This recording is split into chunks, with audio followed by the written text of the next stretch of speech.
Good morning, you're watching Daybreak live on A News, and I'm here to take you through the day's top stories. So let's take a look at the headlines.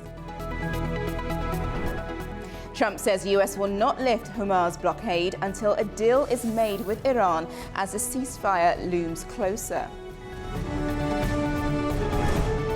Canadian woman killed after gunman opens fire at Mexico's famous tourist attraction. And Turkey's president vows to tighten gun ownership rules following multiple school shootings.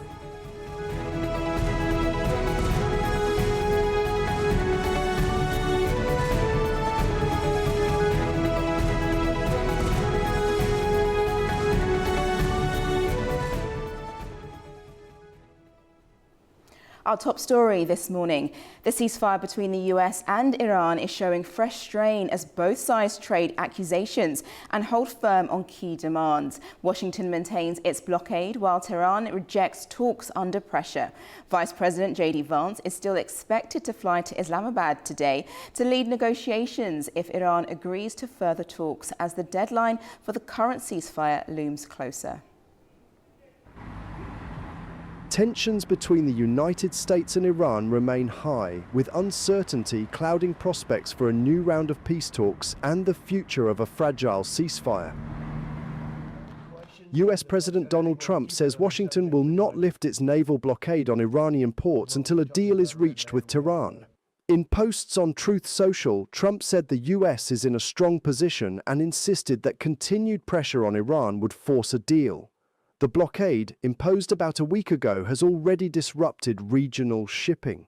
According to US Central Command, American forces have turned away dozens of vessels and seized an Iranian-flagged cargo ship attempting to pass through restricted waters. Tehran has condemned the move as piracy and a breach of the ceasefire.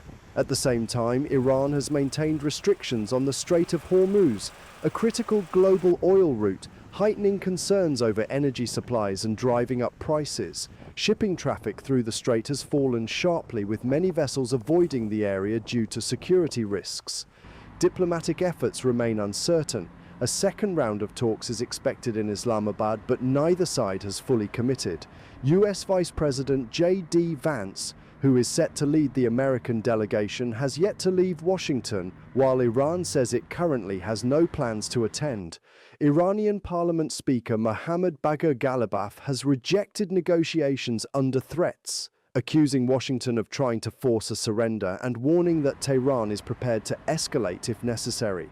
Despite the standoff, Trump says a deal could be reached relatively quickly and would surpass the 2015 Joint Comprehensive Plan of Action, which he withdrew from during his first term. For now, both sides continue to trade accusations of ceasefire violations, while the chances of renewed talks and broader de-escalation remain unclear. Now let's take a look at the stories shaping the day across the globe, and we stick with our first story, which is on the New York Times this morning. Tehran and Trump send mixed signals ahead of potential talks. So what we know from the report that you would have just seen is that Tehran has called for an end of the US blockade of the Strait of Hormuz. However, Trump says the US will not lift the blockade until a deal has been made with Iran, and has repeated the demand that Iran should never be allowed to build a nuclear weapon. The US also intercepted and seized an Iranian-flagged cargo ship for the first time in the conflict after it tried to get through the blockade on Sunday, which is where all of this is actually stemming from. Now, Tehran has deemed that particular act as an act of piracy and a violation of the fragile ceasefire between the two countries. Now, the US Navy said it had so far turned back 27 ships in total as part of the blockade of the strait. And due to that and Monday's discussions in regards to the back and forth with the US and Iran, crude oil prices have crept back up toward $100 a barrel.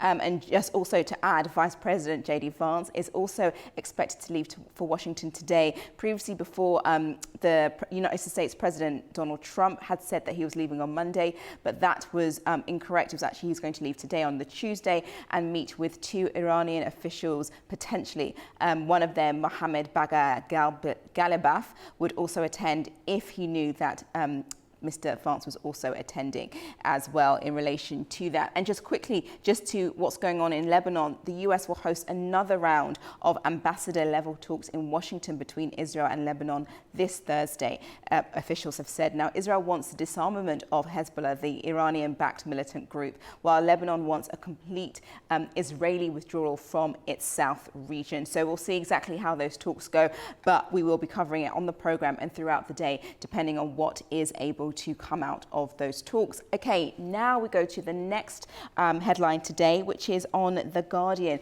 in relation to what happened at a tourist site. So a Canadian woman killed after a gunman opens fire at Mexico's, I'm just going to pronounce this as best as I can, Teotihuacan architectural pyramids. Now, she was killed and several people were injured when this man opened fire at this historical site in Mexico. Now, the incident at this archaeological site, officials say that the gunman was actually killed himself after the attack, and police found a firearm, a bladed weapon and live cartridges at the scene. Now, we actually have video footage of this, so you can see it in a little bit more detail as to how this all came together and exactly how big this tourist site is. There you are, you're seeing it. You should be seeing that on your screen. So this is exactly how it looks right now, and this is where the incident took place. Now, the Mexican president, Claudia Sheinbaum, said she was following updates and was in touch with the Canadian embassy in regards to this. Now, the Teotihuacan is a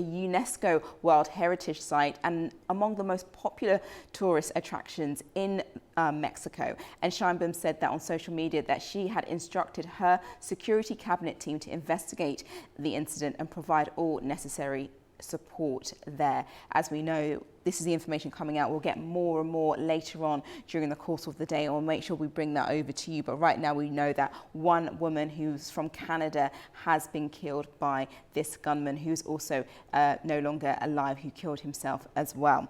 Okay, now let's move to the next headline making its waves, and that's on the CNN website. And that's in relation to a young singer. Prosecutors say singer David sexually abused a teen for months before killing her. What we know about the case against him. Now, the reason why I'm also bringing this up is that it's going to make headlines more and more as this case progresses. Now, this young U.S. musician who's 21, whose real name is David Anthony Burke, has pleaded not guilty to charges of first-degree murder in the death of a teenage girl who vanished last year. Now, the musician is accused of murdering the 14-year-old. Her name is Celeste Rivas Hernandez, whose decomposed body was actually found in a Tesla car last September. Now, Burke was charged for her murder for financial gain, along with a murder of a witness to the investigation in the Los Angeles district. Los Angeles district attorney said. Now, his defense team has said that it was believed that actual evidence will show that David did not kill Celeste, the teenager, and was not the cause of her death either. However, the charges come nearly 2 years after the third and final time Celeste was reported missing to authorities, as it was not established a clear timeline of when she was killed, though court records indicate she was 14. There is so much speculation around what happened, how this happened, but right now he has just been arrested, pleaded non-guilty to her death. But it will be quite a high-profile case as they look into all the details, just because of how this killing unfolded and how her body was found. So we'll keep you updated in regards to what happened there. Now we turn to our fourth headline this morning, and that's on Reuters. That's in relation to what's going on in Haiti, because Chad is to send 1,500 troops to Haiti. 400 have already been deployed. Now, this is actually part of a contribution to a UN-backed security force that aims to be roughly 5,500 strong by this summer. That is their target. So around 1,000 troops were previously deployed, mostly from police in Kenya, but also smaller numbers of personnel from a handful of different countries in Central America and the Caribbean. Now, this is a volunteer-based force that has reached a roughly 40% of its initial planned size of 2,500 last October. But that last October, that actual goal was expanded to 5,500, and the UN Security Council first approved the backing of a multinational security force to help the Haitian police fight off gangs in October 2023. But this this reached just a fraction of its planned size due to a lack of funding and achieved very limited results. Now, since then, the number of Haitians displaced by the conflict has surged to more than 1.4 million, and thousands of people have been killed, while the gangs have actually expanded to rural areas around the capital. Now, Haitian officials have reportedly delayed elections because of that, due to the insecurity, but hope that these extra personnel that are being sent from Chad, from different parts of the Caribbean, will help with that, because the country's last election was a decade ago. So the country is definitely experiencing a lot of instability, especially around what's going on there. And they're trying to get a grip and a hold of that, which is why the UN security-backed initiative is trying to gather as many personnel to help the Haitian police force over there. Okay, well, that was your press roundup for now. Now we're going to take a short break. When I return, I'll discuss the rest of the global topics. Don't go anywhere.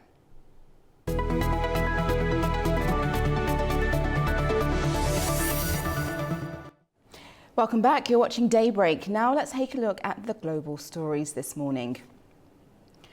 The United Nations has expressed concern over rising tensions in the Strait of Hormuz. UN Secretary-General Antonio Guterres has called for the full restoration of international navigational rights and freedoms. Here's what UN spokesperson Stefan Dujarric said. Look, we've seen a lot of activity and, frankly, a lot of confusion about the status of the Strait of Hormuz. What is clear for us is that the Secretary-General continues to be concerned by the restrictions that are put in place, as well as the maritime incidents that we've seen over the last 48 hours. Our position remains clear that we need to see full restoration of international navigational rights and freedom of navigation in the Strait of Hormuz, and that needs to be respected by all parties. About 10% or 10 to 12% of the world's fertilizer supplies are blocked, right? We've seen a hike in the price of fertilizer, in the price of urea. We have seen, obviously, not only a rise in the price of oil, but a rise in the price of oil without any sort of stability. All of that is having an impact on, first of all, on UN agencies, you know, on their capacity to plan, on their capacity to buy. Iraqi officials announced the reopening of the Rabia border crossing with Syria after more than a decade. The move is aimed at speeding up overland fuel oil exports and restoring cross-border trade following disruptions to maritime shipping in the Gulf. The crossing, located in Iraq's northern Nineveh province, will be used to transport fuel oil by truck through Syrian territory. Here's what the head of Border Ports Authority had to say. On April 1st, 2026, the Al-Walid Iraqi border crossing opposite to the Syrian Al-Tanf crossing was opened. Today, crude oil tankers are waiting over long distances extending for kilometers, as it is the only crossing through which oil is exported to Syria. After the opening of the Rabia crossing, these crude oil export quotas from northern Iraq will certainly be distributed, and they will definitely pass through the Rabia border crossing. The Rabia border crossing, supported by the Border Ports Authority, will be one of the important crossings in maximizing revenues and in the import and export of goods that meet and cover the needs of the Iraqi consumer. God willing, in the coming days, the level of trade exchange at this crossing will increase. A shooting at a historic site in Mexico has left a Canadian tourist dead and several others injured. Authorities say the attacker took his own life following the incident and has launched an investigation. Here's more. At least one person has been killed and 13 others injured after a gunman opened fire at a historic site in Mexico on Monday. The shooting took place in the Teotihuacan archaeological zone, one of the country's most popular tourist destinations. Authorities say the attacker killed a Canadian woman. The injured, who have been taken to hospital, include 6 Americans, 3 Colombians, 1 Russian, 2 Brazilians and 1 Canadian. The gunman's identity has not been released, and officials have not disclosed a motive. Local residents have voiced concern over the potential impact on tourism and the local economy. It was a very difficult situation. I think that Teotihuacan, being one of the most visited areas in Mexico, is going to directly affect us in terms of tourism and the economy of the municipalities that are dedicated to this. But, well, we hope that people worldwide understand the situation, that this is not something that happens all the time, and that we are going to work to provide security, not just us as guides. I think all institutions at the state, municipal, and obviously federal level will as well.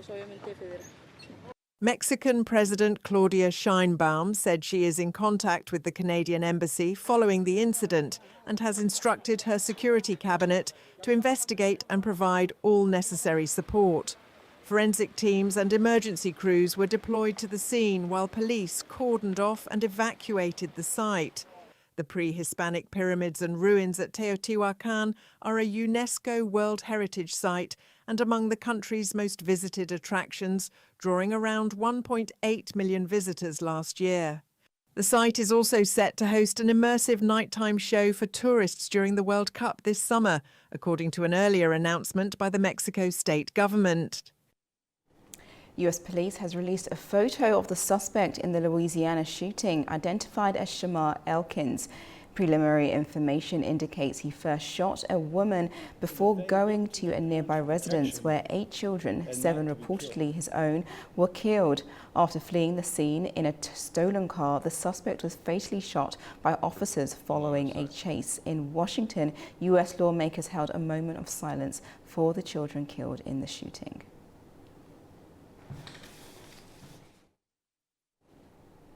Turning to Europe, and Hungary is entering a new political phase, with the incoming leadership moving quickly to outline sweeping reforms ahead of taking office. With a strong mandate and ambitious plans, attention is now on whether these changes can reshape the country's direction at home and in Europe. Hungary is entering a new political phase, and Peter Magyar is setting a fast pace before his government is even sworn in the first week of May. His TISA party has presented a 100-day plan that aims to reshape how the state works from the ground up. A central part of the plan is the creation of new ministry for health, education, and environmental protection. The goal is to break up the current centralized system and give each sector clearer leadership and accountability.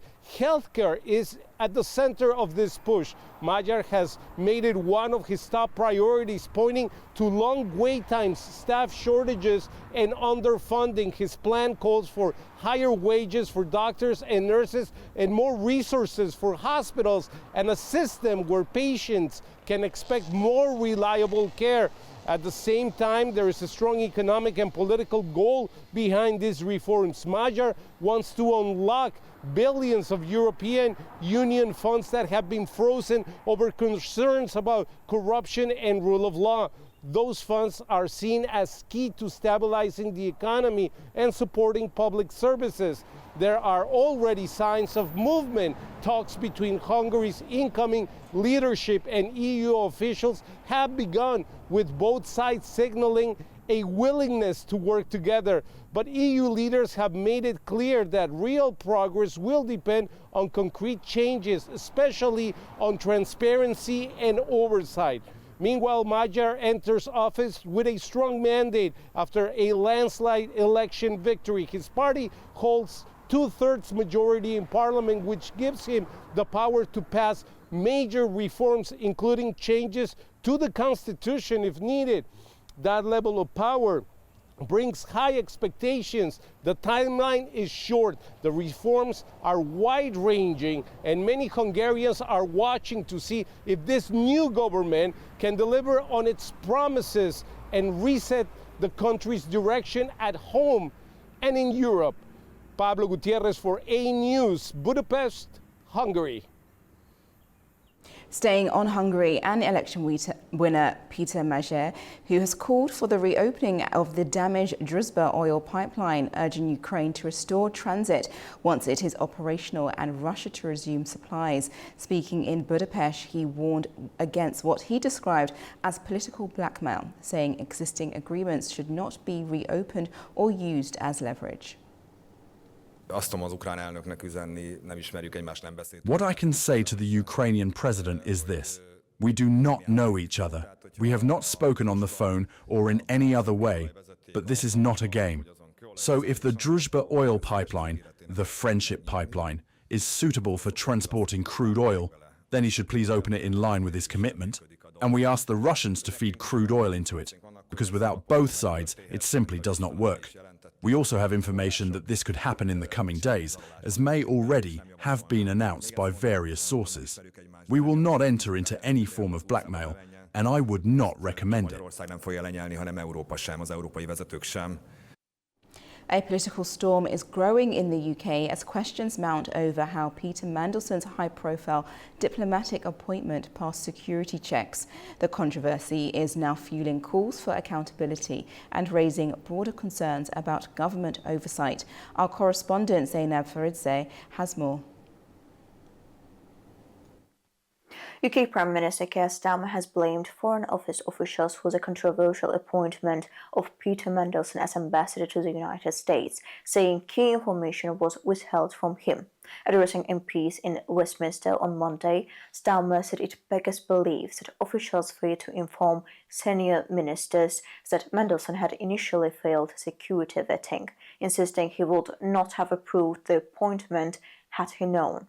He admitted the decision was a mistake and apologized, particularly considering Mandelson's links to Jeffrey Epstein, which later led to his dismissal.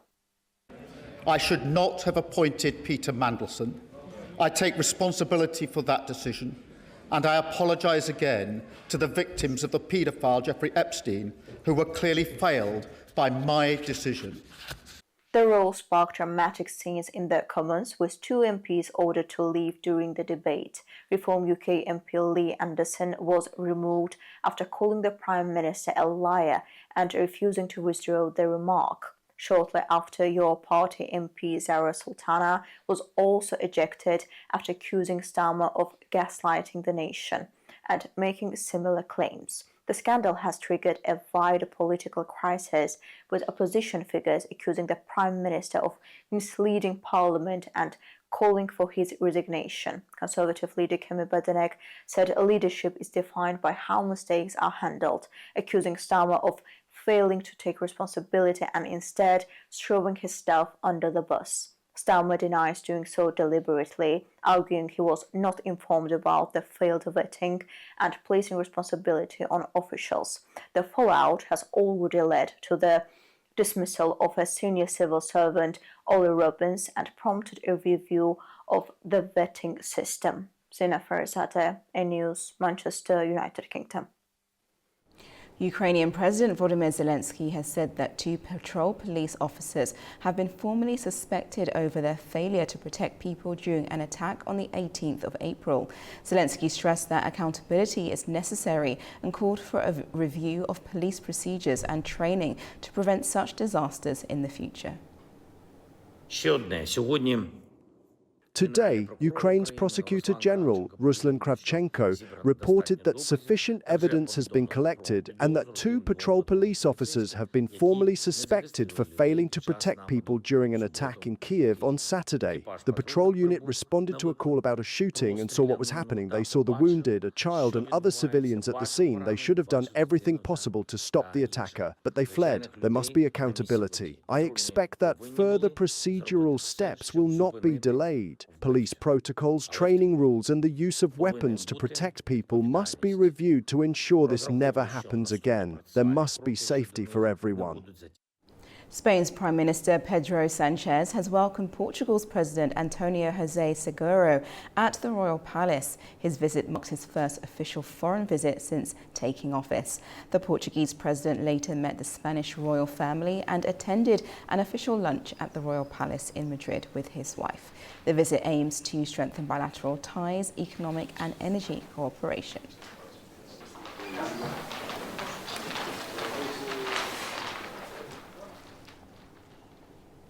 Japan is taking a more active role in global defence markets as security concerns rise. The major shift could reshape arms supply options for the US allies in both Europe and Asia. Here's more. Japan has approved a major change to its defence export policy. The government will now allow the sale of a wider range of military equipment overseas, including warships and missiles. Chief Cabinet Secretary Minoru Kihara said the move is needed to strengthen Japan's security and support stability in the region. The decision marks the biggest shift in Japan's export rules in decades. These decisions came at a time when the security environment surrounding Japan is changing at an accelerating pace and are intended to help ensure Japan's security while further contributing to peace and stability in the region and the international community. Today, no country can safeguard its own peace and security on its own. To protect both national and regional peace, it is important to further promote the transfer of defense equipment and strengthen the deterrence and response capabilities of allies and like-minded partners. The changes were approved by Prime Minister Sanae Takaichi's government. Until now, Japan limited most defence exports to non-combat roles such as rescue, transport and surveillance. The government says the change will help expand Japan's defence industry. Higher production could lower costs and increase capacity in case of a crisis. The policy comes as Japan increases military spending. It is investing in missiles, stealth aircraft and drones to counter growing concerns about China's activities in the region, especially near the East China Sea and areas close to Taiwan. Global demand for weapons is also rising. Conflicts in Ukraine and the Middle East have stretched US production. At the same time, some US allies are seeking new suppliers. Officials say several countries, including Poland and the Philippines, are already exploring deals with Japan. America's Route 66 is marking a milestone this year by rising fuel costs, but rising fuel costs are threatening to take some of the shine off the nation's most famous road trip. Let's take a look at this. Route 66, the legendary Mother Road stretching from Chicago to Los Angeles, is turning 100 this year, with celebrations planned along its 2,400-mile route. But as the summer travel season approaches, soaring fuel prices are raising concerns for both travelers and the small businesses that depend on them. The spike is being driven in part by reduced traffic through the Strait of Hormuz, a key global oil and gas corridor, pushing up petrol costs across the United States.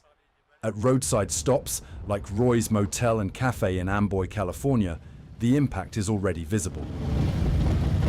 My concern is that it'll deter tourism overall. You know, if it's all of a sudden your travel expense becomes 20% more or something like that, that is a number people start looking at. A few pennies a gallon, 10 or 20 cents, I don't think most of us would scoff at that. But when it starts becoming dollars, that becomes a big deal. Further east in Kingman, Arizona, home to the longest continuous stretch of the route, local officials remain optimistic, with major centennial celebrations still planned for later this year. But for travelers already on the road, the impact is immediate. We're moving from Phoenix to our new home, and to fill up my truck is $175. Yeah, it's bad. So when we do choose little trips like this, we are much closer to home than we would normally go. Some are shortening their trips, staying closer to home, or tightening budgets to cope with the rising cost of fuel. Others are adjusting how they travel altogether. For us, that's where we spent most of our money so far. Other than that, we've been saving a lot. Haven't been stopping at a lot of the restaurants, just taking pictures. So I mean, we saved a lot of money there, knowing that the gas prices were going to be high. But It's not as bad as we thought it was going to be. While higher prices may reshape the classic American road trip, for many, the pull of Route 66 still proves hard to resist. I think either way, I mean, it's still worth it considering all of the history behind Route 66 in America. So I think no matter what, even if prices were still kind of continue to go, I mean, it would still be worth at least seeing a portion of it, even if you couldn't afford to do it all. For businesses along the route, the hope is that the centennial celebrations will still draw the crowds, even if those road trips come with a higher price tag. Now, Pope Leo XIV has urged for peace and reconciliation during a mass in Luanda, praising Angola's efforts to heal after years of conflict, but saying the work is not yet complete. He called for harmony, forgiveness and a reconciled memory as he continued his Africa tour. The Pope, who has taken a stronger tone on issues of war and inequality during his visit, is expected to travel next to Equatorial Guinea for the final leg of his trip.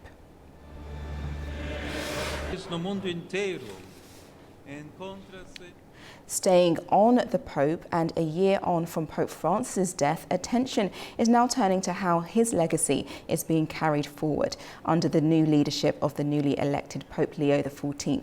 Let's take a look at this report.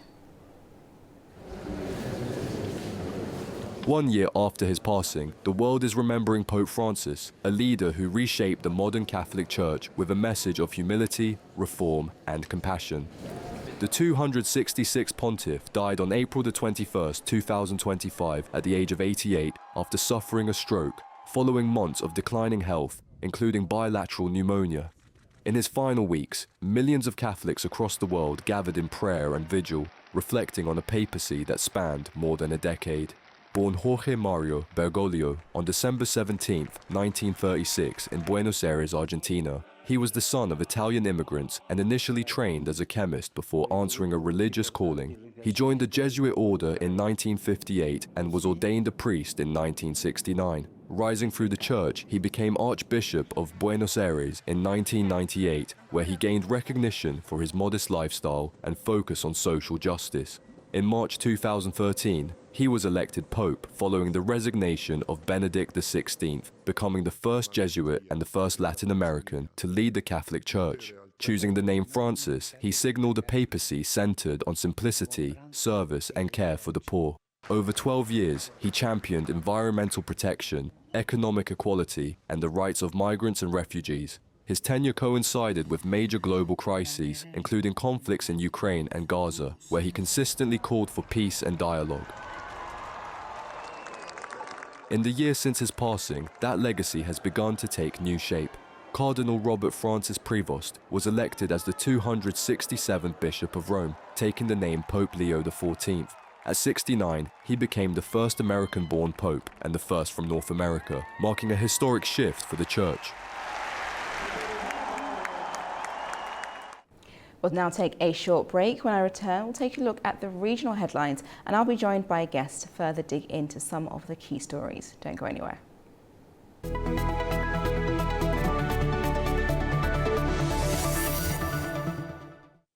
Welcome back and thank you for joining me this morning. Now let's go to the stories in the region, and first we head to what's going on in Turkey following the fatal shootings at a school. The government is now taking some form of action.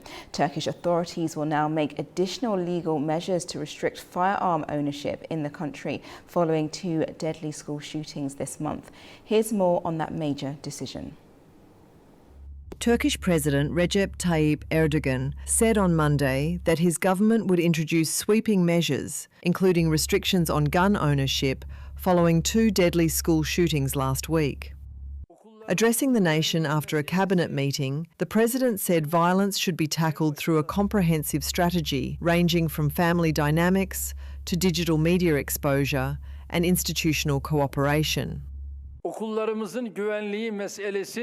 Our top priority is ensuring the security of our schools. There will be no concessions on this matter, and there will not be. We will increase penalties against firearm owners who fail to fulfill their security and responsibility obligations. Additional legal regulations will also be introduced to restrict gun ownership. The announcement follows a deadly attack in Kahramanmaraş, where a 14-year-old student killed 8 classmates and a teacher. Authorities say the weapons belong to his father, a former police inspector who has been arrested. A separate attack on Tuesday in southeastern Şanlıurfa province involved a former student who opened fire at his old high school before taking his own life when confronted by police. The student injured 19 people before committing suicide. Erdogan also said authorities will expand online monitoring using artificial intelligence to track content that promotes violence. Gun ownership in Turkey is strictly regulated. Firearms require a licence, and carry permits are only granted in special cases with official approval. Applicants must be over 21, have no criminal record, and provide a medical report. Illegal gun possession is punishable by 2 to 4 years in prison, along with a fine. Officials say these measures aim to prevent future tragedies and improve public safety. A large humanitarian aid shipment sent by Turkey for families in Lebanon has arrived in Beirut. The shipment included blankets, mattresses, pillows, sleeping bags, tents, food parcels and emergency relief supplies. Officials said the aid will be distributed to displaced families through Lebanon's Higher Relief Committee. Lebanese authorities added that the total volume of aid sent by Turkey through various institutions has now exceeded 1,700 tons, with more shipments expected.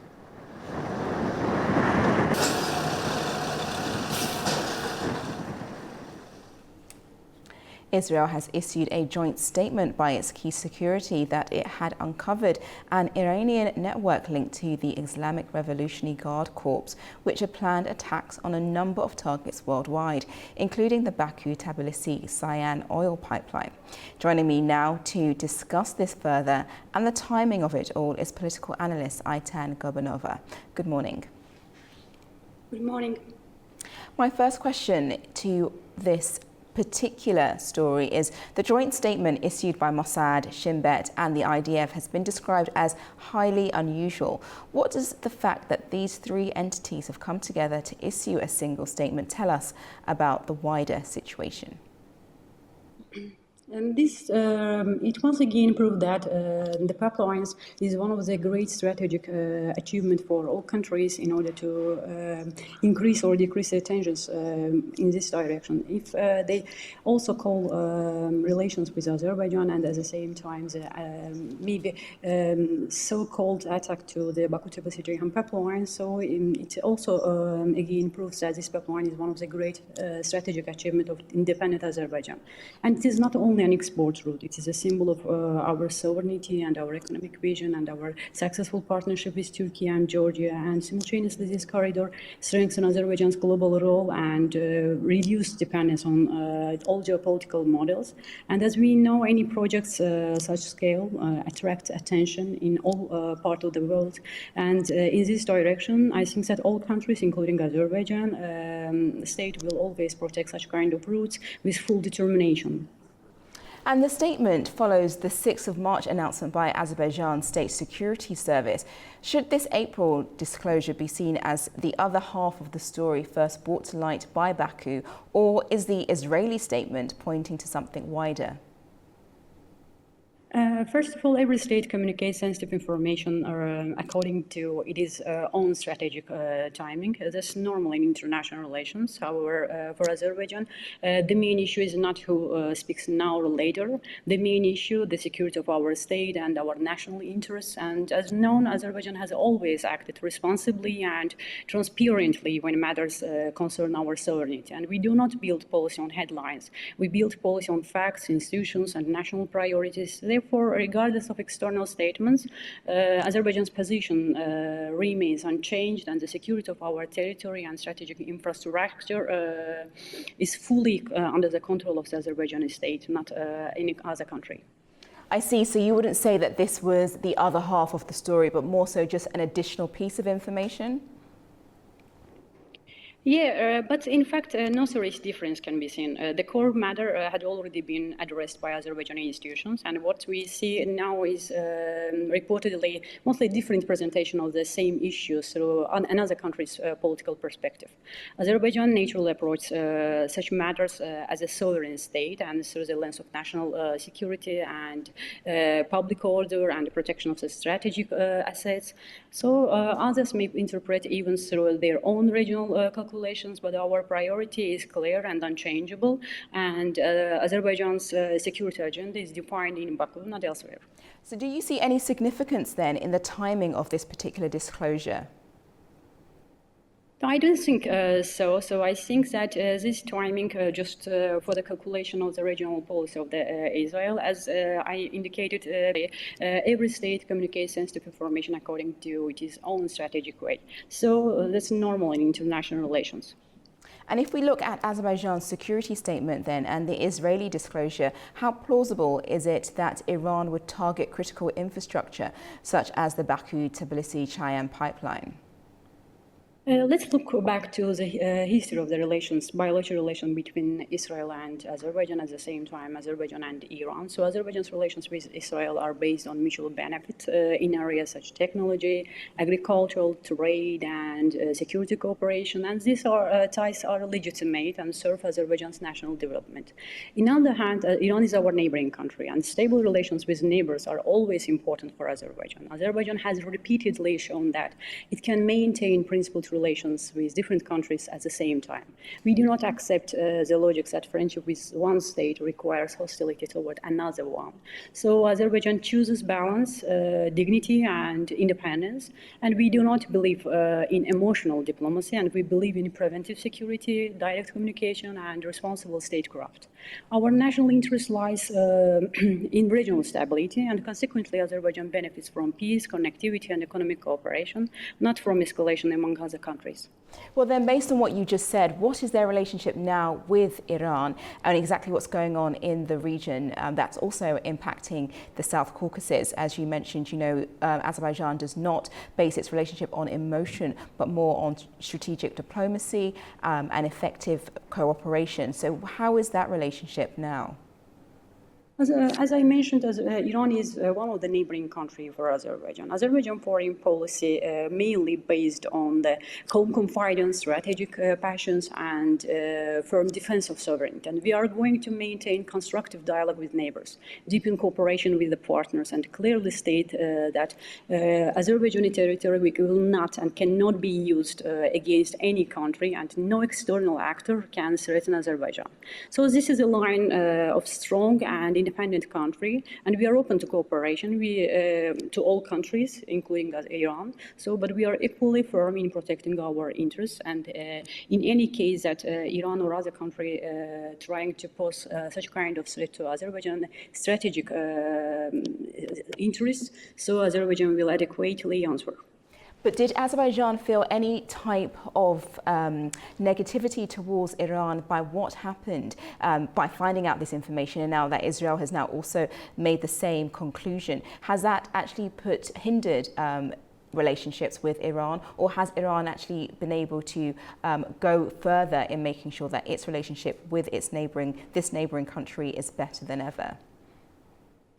I think that Iran is one of the important countries for the foreign policy agenda of Azerbaijan. So we are not going to deteriorate bilateral relations with Iran. So if you look back, historical background or the short-term indications of the relations, we can easily find that Azerbaijan have so benign stance toward Iran, including the war between America and Iran and Israel. So Israel is a strategic partner for Azerbaijan, but at the same time, Iran is one of the economic partners, one of the neighboring countries of the Azerbaijan's foreign policy, and the strategic importance always brings opportunity and pressure at the same time. For that reason, we must continue strengthening our security institutions, our cooperation between the two countries, at the same time diversifying our economy, modernizing our relations in all strategic ways, and pursuing an independent foreign policy. In this way, we can continue our relations on the benign benign direction. But if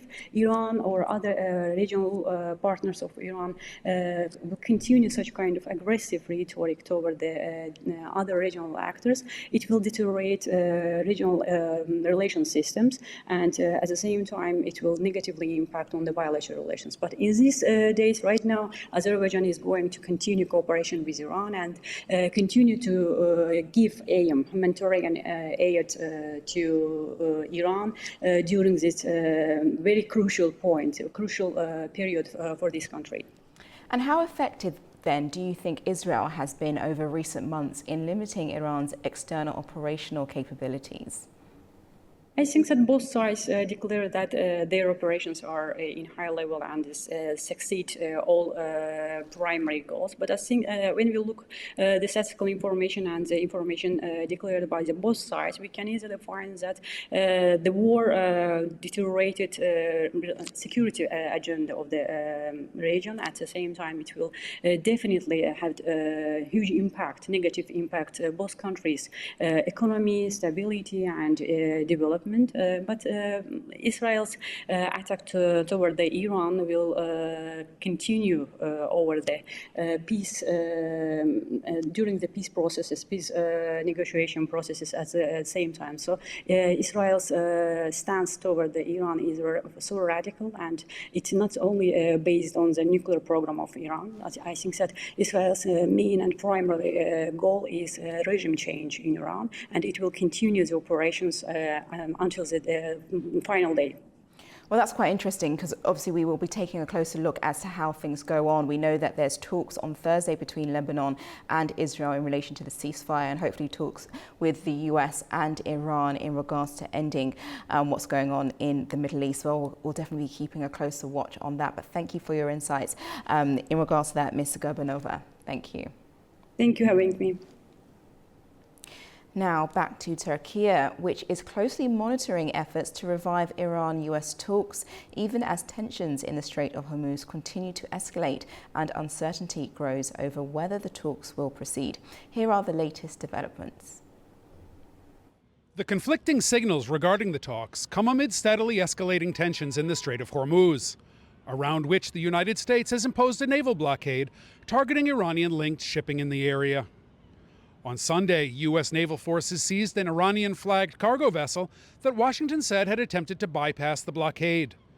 Tehran condemned the move and warned that it could respond, raising concerns of further escalation. Against this backdrop, Turkey has continued to engage in intense diplomacy.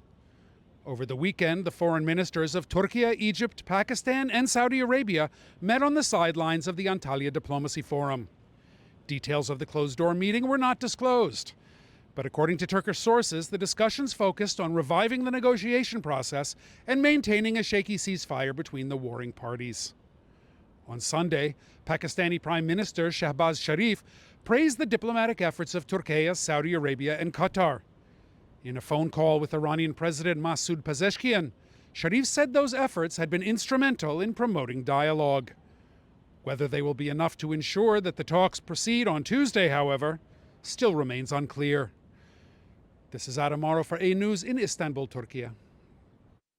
Now to East Asia, and China is strengthening energy ties with Turkmenistan through a major new gas field project aimed at boosting long-term cooperation and regional energy security. For more, we go to our correspondent Manu Makhdoom. China and Turkmenistan are advancing a new phase of energy cooperation with the groundbreaking of the fourth stage of the Galkanish gas field, the world's largest natural gas reserve. Chinese Vice Premier Deng Xuexiang said that the project will elevate bilateral energy ties to a new level, highlighting the strength of the comprehensive strategic partnership between the two countries. Deng and Turkmen President Sardar Berdimuhamedov jointly initiated drilling operations via video link and attended a foundation link ceremony, highlighting the high-level commitment to the project. The two leaders also visited an exhibition of advanced oil and gas equipment, showcasing the role of modern technology in supporting development. The new phase is expected to expand production capacity and strengthen long-term gas supply cooperation, building on decades of successful collaboration that has supported economic growth and improved livelihoods in both countries. Manin Maktoum, A News, Beijing. It's now time for a break. When I return, I'll have a full update on the latest headlines, plus a look at what's making the front pages this morning. Stay with me.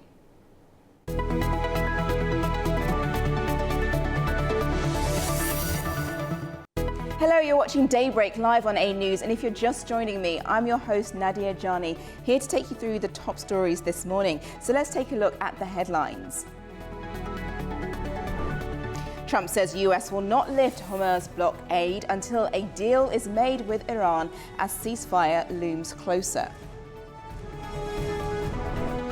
Canadian woman killed after gunman opens fire at Mexico's famous tourist attraction. And Turkey's president vows to tighten gun ownership rules following multiple school shootings.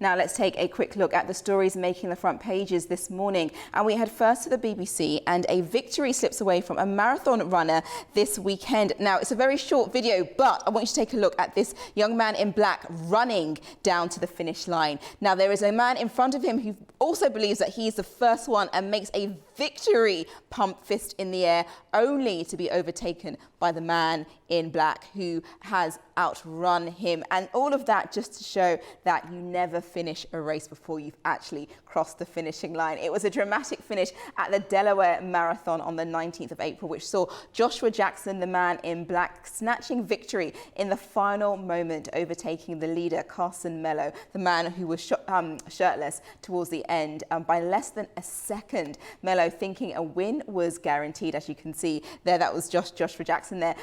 Win was guaranteed, slowed in celebration before Jackson's powerful, there we are, but late surge sealed the win. So that's been making headlines over the course of the past few days. Okay, now let's go to our next story, and that's on the Washington Post. In relation to what's happened in Mexico, a gunman shoots several tourists at a historic pyramids in Mexico, killing a Canadian. Now, it was a Canadian woman who was killed and several others were injured when a man opened fire at a historical site in Mexico. Now, the incident occurred at the Teotihuacan archaeological site, officials say, and the gunman actually killed himself after the attack. Now, police found a firearm, and if we scroll down a bit more, you're able to see exactly a look at what this is. It's a very popular attraction in Mexico following the ancient pyramids there. Now, the police found a firearm, a bladed weapon, and live cartridges at the scene.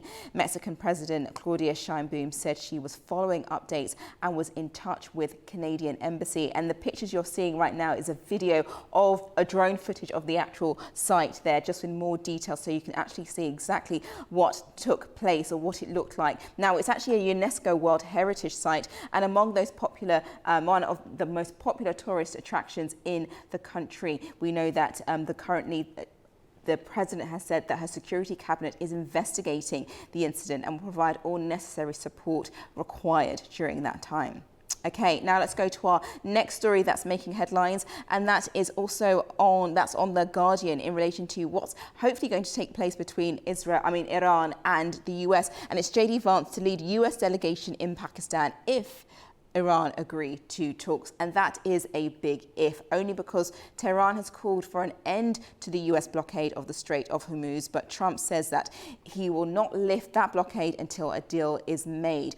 He's repeated that the demand that Iran should never be allowed to build any nuclear weapons, something that Iran has pushed back on several times. Now JD Vance is now making his way there today in hopes to have a talk ahead of the ceasefire, which is due to end on Wednesday. So all eyes are definitely positioned on whether or not these talks go ahead. However, Tehran has called the blockade of its ports as an act of piracy and a violation of the fragile ceasefire that is currently in place. We know that the blockade, which has been in place for roughly just over a week now, has turned back 27 ships in total. And also what we've seen because of that, especially across the global energy markets, is crude oil has crept back up to $100 a barrel, something that nobody really wants. Everybody's trying to wanting the Strait of Hormuz to be back and open and for the war with Iran to end. However, JD Vance is heading over there with the hopes of seeing some form of a negotiation between the two countries,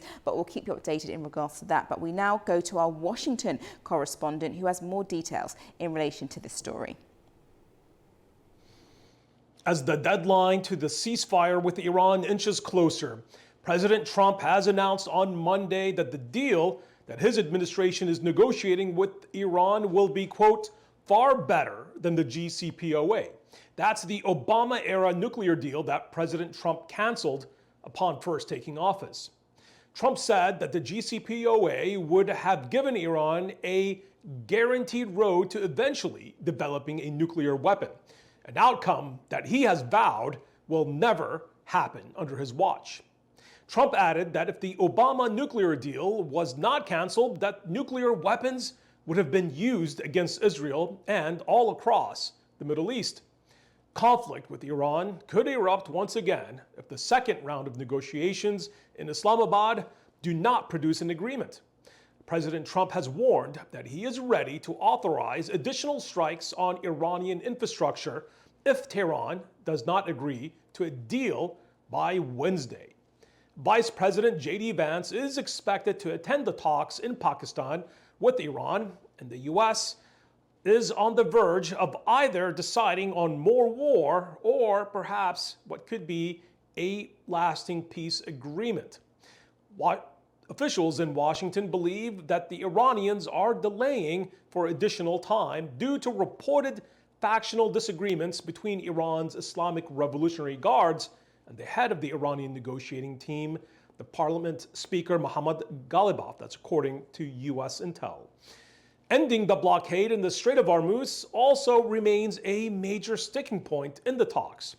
The U.S. fired upon and captured an Iranian-flagged vessel in the Arabian Gulf over the weekend that was believed to be carrying equipment for Iran's missile program. While the Islamic Revolutionary Guard Corps Navy has warned that ships approaching the Strait of Hormuz will be targeted until the U.S. blockade on Iranian ports is lifted. I'm Ube Shabander, A News, Washington. Staying on this top story, we also want to find out exactly how these scheduled talks will generally progress throughout the coming days, and the US blockade of the Iranian ports, which is seen to be putting extra pressure on Iran in order to bring them to the table and to make a deal. We know that the ceasefire is due to end on the Wednesday, and what will it entail beyond there is still something that we are waiting to see. But here to further discuss this with me is political analyst James Dorsey. Welcome to the program this morning. Pleasure to be with you, Nadia. Thank you for joining me. So my first question is, there seems to be so much happening, but very little movement towards an end of the war. What are your predictions on whether these talks will go ahead, and what compromise could both countries come to? At this point, the prospects for renewed talks are dim. Essentially, both parties are operating on mutually exclusive principles and perhaps even false assumptions. That is to say that the United States, and President Trump in particular, believes that Iran is already on its knees, that the United States has won this war, and that his threat, whether implemented or not, to take out Iranian power plants and bridges would be the final blow to Iran. Fact of the matter is, Iran continues to retain the ability to attack targets in Israel and the Gulf if the ceasefire were to end, and maintains the ability to control shipping through the strategic Strait of Hormuz. On the other hand, the Iranians are assuming that Trump is under domestic pressure. He has an election year. Americans are not in favor of this war in majority. Some Americans even question whether he has the mental capacities to govern, and that ultimately he doesn't have the patience for a prolonged tug of war of who blinks first. And therefore, their chances of improving their negotiating position are strong. You've mentioned at the end of the day, one of the issues, of course, is what your correspondent just mentioned. Trump walked away from the 2015 international agreement that curbed Iran's nuclear program. He walked away in 2018. He has to justify that by producing an agreement that is indeed far superior than the 2015 accord. And that, in his definition, entails Iran surrendering on the nuclear issue, something Iran, there's no indication that Iran is willing to do, no matter the price. That sounds really interesting, just because that seems as a main sticking point and a challenge for the US. Now, we know that J.D. Vance is heading over there today. Do you think that he is the best person to work out a deal with Iran, seeing as we are actually in a very tight position between the two parties? What could possibly happen to help bring the two countries together to some form of compromise? Well, first of all, I think we have to see whether J.D. Vance leaves for Islamabad. That seems to be conditional on the Iranians indicating that they will attend the talks. And so far, while they have not closed the door on talks, they certainly haven't confirmed that they would be coming to the negotiating table in Islamabad. Fundamentally, I mean, the underlying problem here, which is similar to the problem with regard to the nuclear issue, is that both sides believe that they are winning this war, and they not only want to be able to declare victory, they want to be able to declare the defeat of the other party, which complicates any negotiation, if not makes it impossible. There are other factors that play into this too, including Trump's overestimation of his own negotiation skills, his overestimation of U.S. military power, and his belief that the United States can impose its will at will. The one advantage that J.D. Vance has as a negotiator, he doesn't know a lot about Iran. He doesn't know a lot about many of the issues that need to be negotiated, but he has a reputation of having opposed military intervention in Iran. And that's something that obviously appeals to the Iranians. I see. Okay, so that's something that is possible that could help him in coming to the table, or both of them coming to the table. You mentioned a number of very key things. I just want to focus now in on the Strait of Hormuz, just because of its closure and the economic and energy impact it's having globally. We know currently that certain experts have said that Europe has 6 weeks of fuel left until things really start to go down a very steep hill. What can other countries do to put pressure on Iran to open the strait? Because as much as the US and Iran are battling this war, it's impacting global markets in very significant ways. What can other countries do? I don't know that there's much that other countries can do. Of course, there are some countries that have a greater degree of, maybe not influence, but that the Iranians at least will listen to, not necessarily accept their advice, including, of course, China and Russia. But at the bottom line, the crisis on global energy markets in Europe and elsewhere works in Iran's favor. That's fundamentally what Iran's strategy is about. The Iranian strategy was to expand the war on day one and to inflict pain not only on the Gulf states, but on global energy markets, on global trade, in the belief that that would increase pressure on Donald Trump to end the fighting. And so the more acute the crisis becomes, for example, for the Europeans, the more leverage the Iranians believe that they have. And do you think that could actually work in their favor? Because Trump is actually seeing that pressure as working against Iran if European countries decide to stand up and turn and stand with the US in regards to trying to get Iran to the table, especially to stop their nuclear enrichment program, which seems to be going nowhere at this particular point in time. It just feels like that we're just, as you mentioned, you know, who blinks first, who decides to be the winner in this particular war, which Iran didn't necessarily start. They're trying to defend themselves in all of this, as well as they have Israel and Hezbollah fighting them to the left, and you've got US in front of them. Where do we pick up the pieces from here?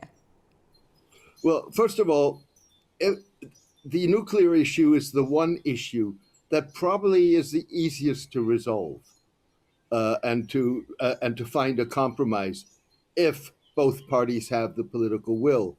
So far, certainly the United States has not demonstrated that.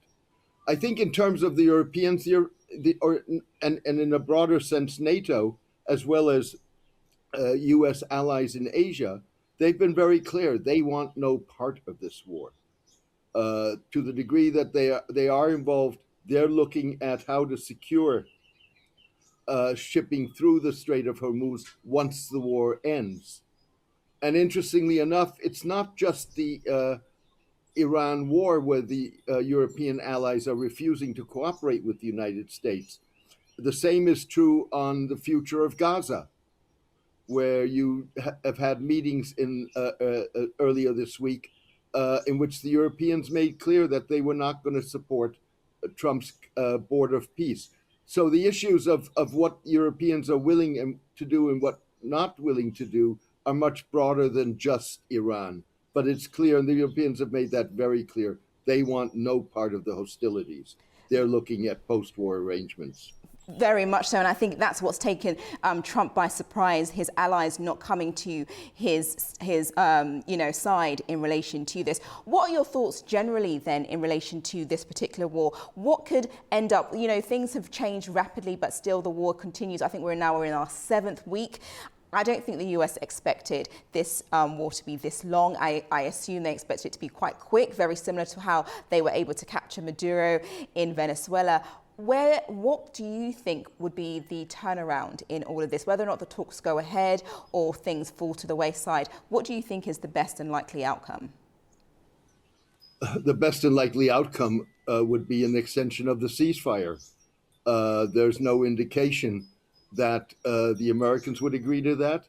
And there's no indication that the Iranians will agree to that as long as the U.S. boycott is a blockade of the Strait of Hormuz is in place.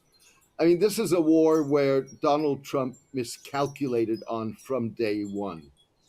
In fact, one of his chief negotiators, Steve Witkoff, said as much when he said that the president was surprised or could not understand that once the United States had amassed its armada outside of Iran, that Iran had not capitulated. It's a total misunderstanding of what is possible in Iran and what is not possible.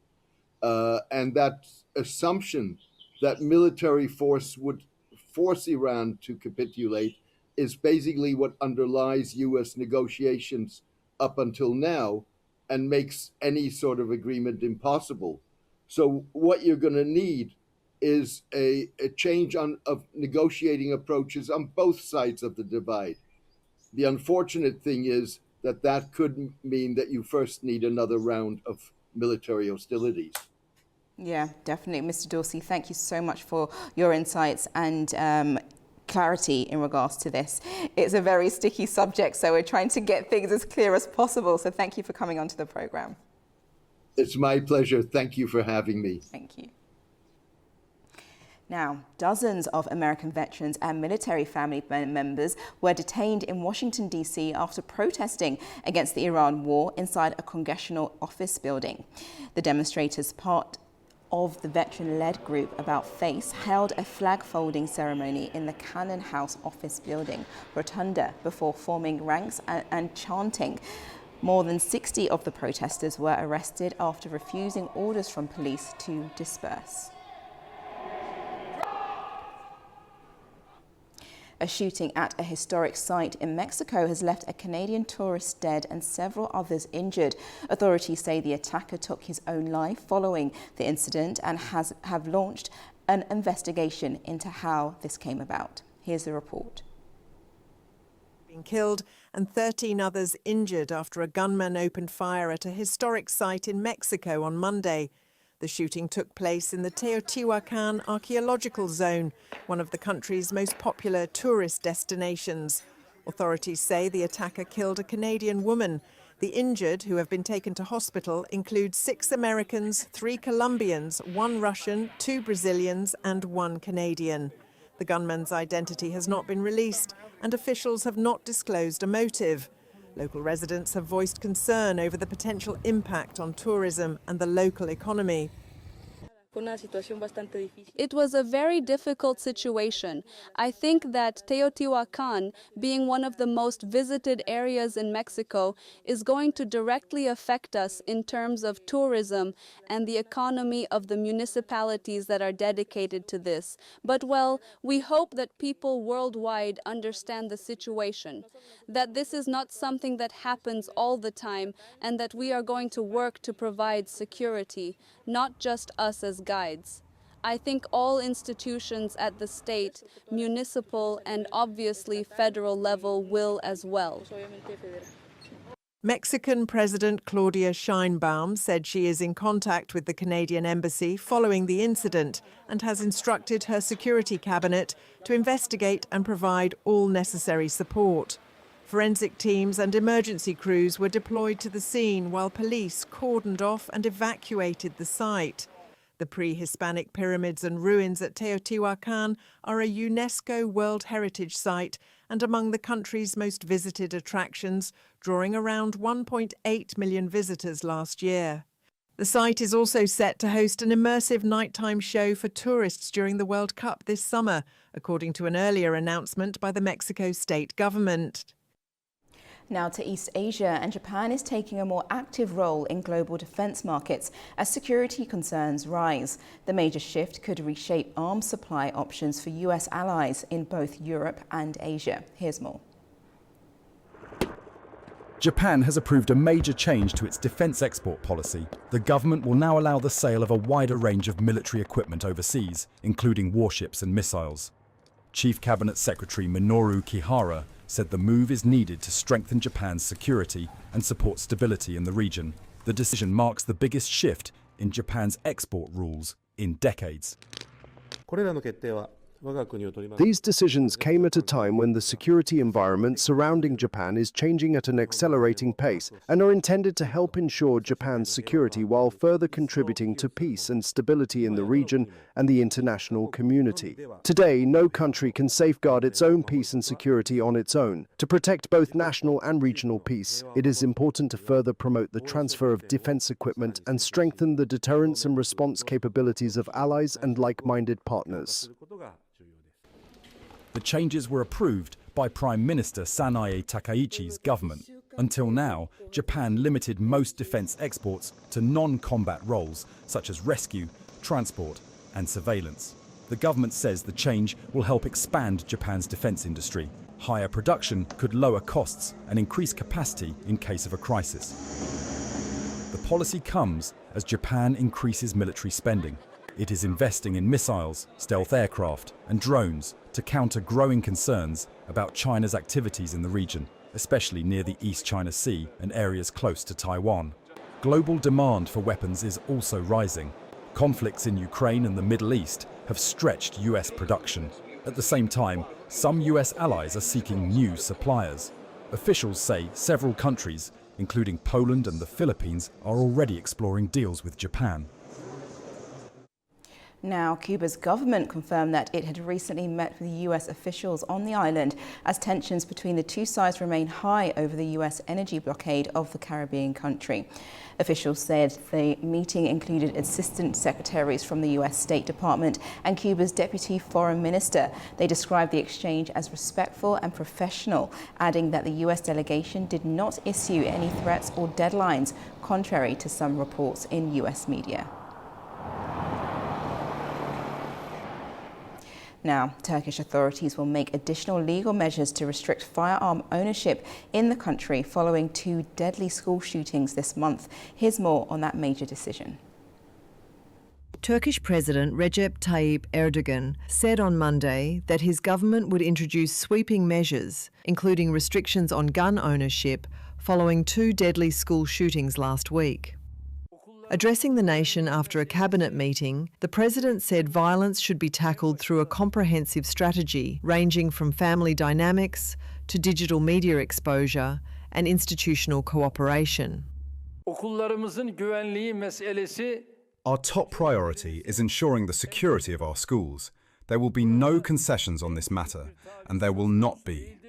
We will increase penalties against firearm owners who fail to fulfill their security and responsibility obligations.